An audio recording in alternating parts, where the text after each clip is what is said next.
ईमानदारी का फल काफी समय पहले की बात है। प्रतापगढ़ नाम का एक राज्य था। वहां का राजा बहुत अच्छा था, मगर राजा को एक सुख नहीं था। वह यह कि उसके कोई भी संतान नहीं थी और वह चाहता था कि अब वह राज्य के अंदर किसी योग्य बच्चे को गोद लूं ताकि वह उसका उत्तराधिकारी बन सके और आगे की बागडोर को सुचारू रूप से चला सके। और इसी को देखते हुए राजा ने राज्य में घोषणा करवा दी कि सभी बच्चे राजमहल में एकत्रित हो जाए। ऐसा ही हुआ।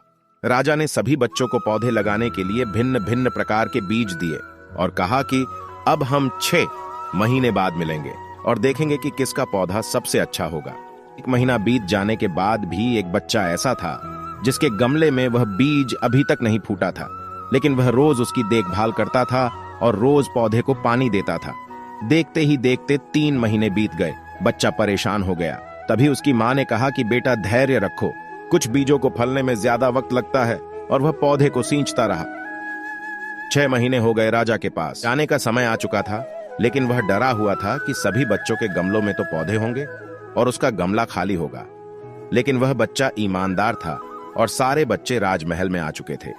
कुछ बच्चे जोश से भरे हुए थे क्योंकि उनके अंदर राज्य का उत्तराधिकारी बनने की प्रबल लालसा थी।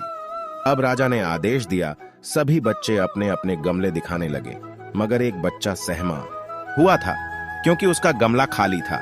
तभी राजा की नजर उस गमले पर गई। उसने पूछा, तुम्हारा गमला तो खाली है? तो उसने कहा, लेकिन मैंने इस गमले की 6 महीने तक देखभाल की है।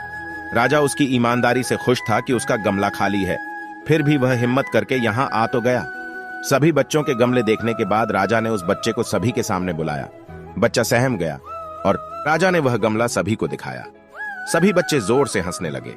राजा ने कहा, शांत हो जाइए, इतने खुश मत होइए। आप सभी के पास जो पौधे हैं वो सब बंजर है। आप चाहे कितनी भी मेहनत कर ले, उनसे कुछ नहीं निकलेगा। लेकिन असली बीज यही था। राजा उसकी ईमानदारी से बेहद खुश हुआ और उस बच्चे को राज्य का उत्तराधिकारी बना दिया गया। शिक्षा, हमें इस कहानी से यह शिक्षा मिलती है कि हमें अपने जीवन में हमेशा ईमानदार रहना चाहिए, क्योंकि ईमानदारी जीवन का मूल गुण है। दोस्तों, आपको हमारी कहानी कैसी लगी कमेंट बॉक्स में जरूर बताएं तथा हमारे चैनल @कहानीवाला HRG को लाइक, शेयर और सब्सक्राइब जरूर करें। धन्यवाद।